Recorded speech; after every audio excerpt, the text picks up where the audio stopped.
Hello friends and welcome back to my channel. Today I have a really super easy recipe of raita for you. This is a really quick to make and it takes as much time as in the screen, like 2 minutes and you're done with it. This is a traditional raita recipe in my household and we make it, this has been made like by my grandmother. It's been passed down from my grandmother to my mother and on to me. We love raita. You can just eat it by itself, and it's a really popular condiment and it's super easy to make. To make this, I'm taking 1 pot of garlic, 1 green chili, and salt as per taste. I'm taking half teaspoon of salt.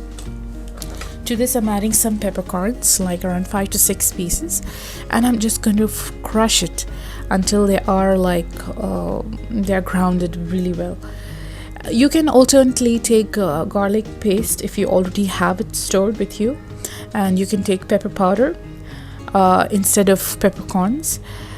And if you're taking pepper powder, then you take 1/4 teaspoon of pepper powder.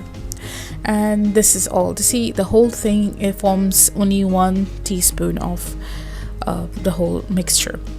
So okay, I'm going to take that aside. I'm going to bring my bowl. I'm going to add this, and I'm going to take 1 cup of yogurt. This is a Greek style yogurt, but it doesn't have to be Greek style yogurt. It can be any normal yogurt. And I'm going to add 1/4 teaspoon of cumin powder, roasted cumin, and 1/4 teaspoon of red chili powder. Half a cup of water. Water is as per your requirement, as per your taste, because it depends upon the kind of consistency that you want. Some people like it like really pouring consistency so that you can pour it in your glass and drink it.